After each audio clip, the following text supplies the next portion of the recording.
कहानी को मुकम्मल जरूर सुने। मेरी नई नई शादी हुई थी, मैं बहुत खुश था। अल्लाह ने वैसी ही हमसफर अता की थी जैसी चाहता था। प्यारी सी, दोस्ताना सी, समझने वाली, केयर करने वाली, मॉडर्न।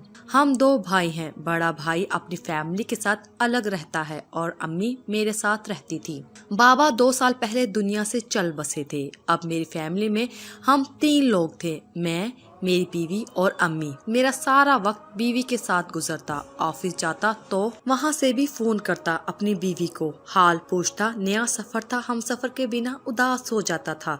सुबह जब ऑफिस जाता तो अम्मी अपने कमरे में बैठी कुरान पाक की तिलावत कर रही होती थी। रात को आता तो अम्मी को सलाम करके सीधा अपने कमरे में सजदे के पास चला जाता। सजदे मेरी बीवी का नाम है। मेरे सुबह शाम ऐसे ही गुजरने लगे। अम्मी से मिलना, अम्मी के पास बैठने का वक्त ही कहाँ मिला करता था। मैं खाना भी अपने कमरे में खाया करता था। एक दिन अम्मी मुझे कहने लगी, ओए मेरे झल्ले पुत्र, अपनी माँ का हाल भी पूछ लिया कर, हफ्ता हफ्ता मुझसे बात भी नहीं करता तू।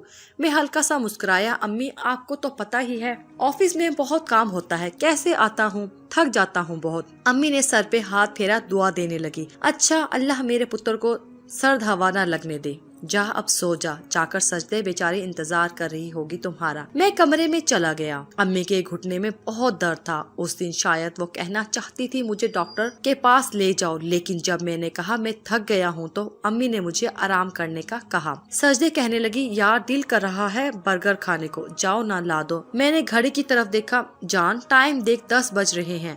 सजदे मुस्कुरा कर बोली, तो क्या हुआ, जाओ लेकर आओ। मैं जब कमरे से बाहर आया देखा अम्मी खुद ही अपना घुटना दबा रही थी। शायद उनको बहुत दर्द था। मैं इग्नोर करके बाइक स्टार्ट की। अम्मी ने पूछा, कहाँ जा रहे हो इस टाइम मेरे बच्चे? मैं बोला, अम्मी वो सजदे के सर में दर्द है, उसने खाना नहीं खाया, बस उसके लिए बर्गर लाने जा रहा हूँ। अम्मी ने ठंडी आह भरी, तो उसको डॉक्टर के पास ले जाता ना। जब मैं जाने लगा तो अम्मी ने कहा, अच्छा मेरे घुटने में दर्द है, आते हुए कोई दवा लेते आना। मैं बाजार चला गया।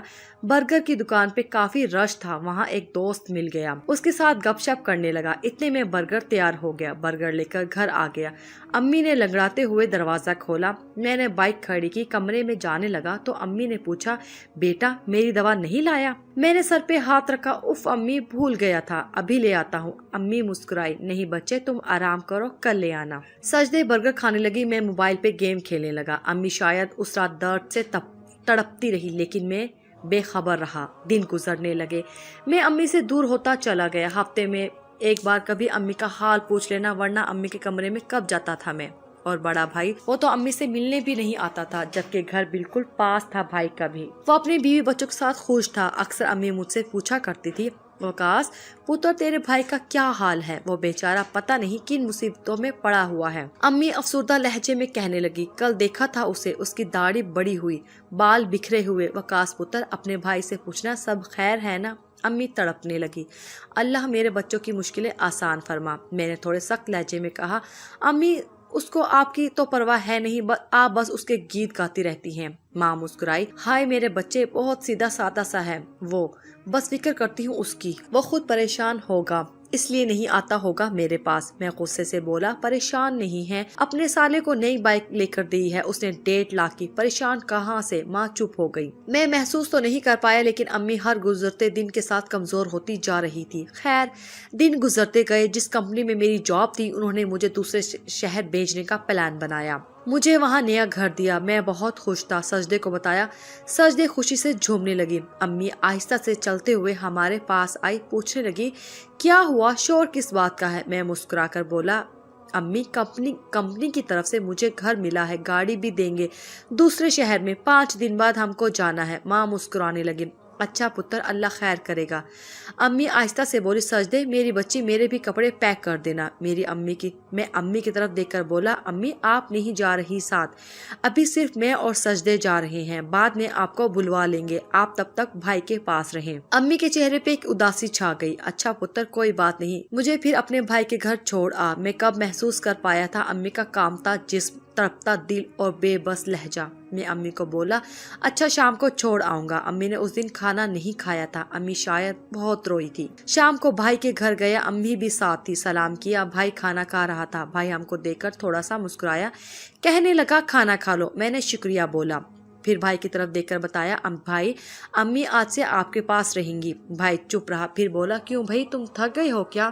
میں پیار سے بولا نہیں بھائی، اصل میں مجھے جاب کے سلسلے میں دوسرے شہر جانا پڑ گیا ہے، کچھ مہینے بعد میں لے جاؤں گا امی کو۔ بھائی امی کی طرف دیکھ کر طنز کرنے لگا، ہاں ہاں اب مجھ پہ بوجھ ڈال جا، میں تو خود بہت تنگ ہوں۔ بھائی تو لے جا ساتھ۔ بھابھی بھی غصے سے بولی کیوں تیری بیوی نہیں سنبھال سکتی؟ ہم تو خود 2 وقت کی روٹی سے تنگ ہیں۔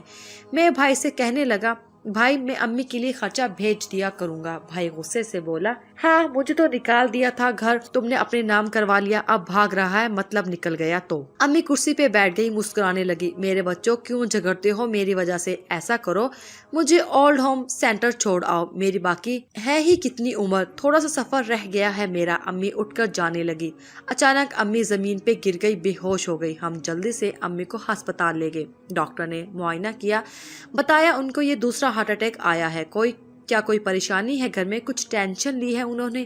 میں نظریں چرا کر بولا ڈاکٹر صاحب بس گھر میں چھوٹی موٹی باتیں ہوتی ہی رہتی ہیں۔ امی بے ہوش پڑی تھی، میں بھی پاس کھڑا تھا۔ جب امی کو ہوش آیا تو امی سے کچھ بولا نہ جا رہا تھا، شاید فالج کا اٹیک بھی ہوا تھا۔ امی جیسے سب سے بے خبر ہو گئی تھی۔ امی نے کھانا پینا سب چھوڑ دیا، ایک ہسپتال سے انکار ہوا، دوسرے ہسپتال لے گئے علاج کے لیے، لیکن ڈاکٹر جواب دیتے رہے۔ امی پہ کوئی دوا اثر نہیں کر رہی تھی، میں بہت پریشان ہو گیا۔ بھائی بھی پاس کھڑا تھا، امی کی حالت دیکھ کر دل تڑپنے لگا تھا۔ ڈاکٹر نے کہا ان کو گھر لے جائیں، ان کی خدمت کریں۔ امی کو گھر لے گئے۔ امی بالکل خاموش ہو گئی تھی، جیسے بستر مرگ پہ تھی، نہ کچھ کھاتی تھی نہ کسی سے کوئی بات کرتی تھی۔ ایک دن مجھے ایک دوست نے بتایا ایک بابا مرشد ہیں، ان کو بتاؤ اپنی پریشانی، شاید تمہاری ماں وہاں سے ٹھیک ہو جائے۔ میں بابا مرشد کے پاس پہنچا، ایک بزرگ سفید داڑھی رکھی ہوئی میرے چہرے کی طرف دیکھ کر بولے آ بیٹا ادھر میرے پاس بیٹھ۔ میں پریشانی میں بولا بابا جی میری امی بیمار ہے، ان کا بہت علاج کروایا ہے، کوئی دوا اثر ہی نہیں کرتی ان پہ، ہر بڑے ڈاکٹر کو دکھایا ہے، امی نہ کچھ کھاتی ہیں نہ کچھ بولتی ہیں۔ بابا مرشد مسکرائے، بیٹا یہ تو بہت چھوٹا مسئلہ ہے، ماں کو کون سنبھالتا ہے؟ میں آہستہ سے بولا میری بیوی ہی دوا وغیرہ دیتی ہے۔ بابا مرشد بولے جا بازار سے ایک کھیر کا ڈبہ لے کر آ۔ میں حیران ہوا، میں کھیر کا ڈبہ لے آیا۔ بابا مرشد نے اس ڈبے پر 1-2 پھونک ماری، ایک بوتل میں پانی بھرا، اس پہ بھی پھونک ماری، کہنے لگا گھر جا کر سب سے پہلے امی کے پاس بیٹھنا، ان سے کہنا امی آپ پریشان نہ ہو، آپ ٹھیک ہو جائیں گی، کھیر بنا کر اپنے ہاتھوں سے کھلانا، اور یہ دم کیا ہوا پانی اپنے بھائی سے کہنا وہ پلائے اپنے ہاتھ سے امی کو، یاد رہے کھیر تم نے کھلانی ہے اور پانی بھائی پلائے گا، اور کل آ کر مجھے ضرور بتانا۔ میں گھر آیا، سجدے سے کہا کھیر بنا دو جلدی سے۔ امی سوئی ہوئی تھی، میں پاس گیا، آہستہ سے امی کو آواز دی امی جان۔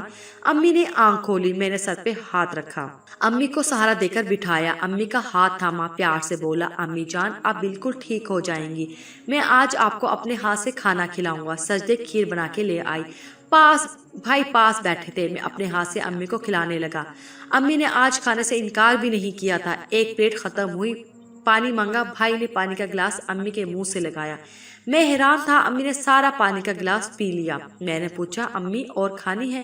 امی نے ہاں میں سر ہلایا۔ امی نے اس دن 2 پلیٹ کھیر کھا لی، میرے دل کو ایک سکون سا محسوس ہونے لگا۔ امی کا ہاتھ حرکت کرتا تھا، امی نے وہ ہاتھ میرے سر پہ رکھا، میں بہت رویا۔ بابا مرشد بہت پہنچے ہوئے ہیں، جب ڈاکٹرز نے لا علاج بتا دیا، بابا مرشد کے ایک دم سے امی کھانے پینے لگی۔ دوسرے دن میں مٹھائی کا ڈبہ لیے بابا جی کے پاس گیا، بابا جی میرے چہرے کو دیکھ کر سمجھ گئے تھے، میں نے سلام کیا، بڑے ادب سے بولا بابا جی آج یہ اور کھیر لایا ہوں، یہ بھی دم کر دیں۔ امی نے پہلے والی ساری کھیر کھا لی تھی۔ بابا جی بولے تم نے اپنے ہاتھوں سے کھلائی تھی نا؟ میں نے ہاں میں سر ہلایا۔ بابا جی نے میرے کندھے پہ ہاتھ رکھا، ایک لمبی سانس لی، بولے پتر سچ بتاؤں تو نہ پانی پہ میں نے کچھ پڑھ کر پھونک ماری تھی نہ کھیر پہ؟ بیٹا جب تم نے بتایا تھا نا امی اتنی بیمار ہے اور دوا تمہاری بیوی دیتی ہے، میں سمجھ گیا تھا ماں کو اپنے بیٹوں کی محبت چاہیے تھی۔ ماں کا پورا سنسار مانگتی ہے، جب اس کا بیٹا مسکرا کر ماں سے پوچھتا ہے نا امی آپ کیسی ہیں، خدا کی قسم ماں جتنی بھی بیمار ہو تندرست ہو جاتی ہیں۔ بیٹا ماں دوا سے کبھی ٹھیک نہیں ہوتی، اولاد کے محبت بھرے چند الفاظ ہی ماں کی شفا بن جاتے ہیں۔ بیٹا کاش تم پہلے ہی ایک بار ماں کو اپنے ہاتھ سے دوا دیتے یا کھانا کھلاتے تو تمہاری ماں بیمار ہوتی ہی نہ۔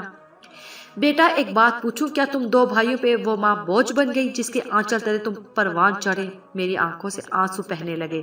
بابا مرشد میں بھٹک گیا تھا، میں امی جان کا درد محسوس ہی نہیں کر پایا۔ बाबा मुर्शद मुस्कुराए। बेटा, माएँ औलाद से नाराज नहीं हुआ करती, बस जीना छोड़ देती हैं। जा अपनी जन्नत को जाकर सीने से लगा ले। उनसे पूछ माँ का मकाम जिनकी माएँ कब्रों में जा सोई हैं। माँ के बिना दुनिया एक कब्रिस्तान है। बेटा, माँ को दवा की नहीं तुम्हारी जरूरत है। मैं तड़प उठा। मुझे ऑफिस से कॉल आई, आप कब जा रहे हैं दूसरे शहर? मैंने इनकार कर दिया, मुझे अब अम्मी के साथ रहना था। मैं और भाई अम्मी के साथ रहने लगे। 2 साल गुजर गए थे। अम्मी अब बिल्कुल ठीक है, हम बहुत खुश हैं। नया घर भी बना लिया। अपने माँ बाप की कदर करें और कब औलाद से पूरा जहां मांगते हैं वो तो बस मोहब्बत और एहसास के तलबगार होते हैं। अगर कोई अपने माँ बाप से नाराज है तो खुदारा जाएं और राजी कर ले उनको। खुदा की कसम, माँ को सीने लगाकर तो देखें, आपकी दुनिया बदल जाएगी।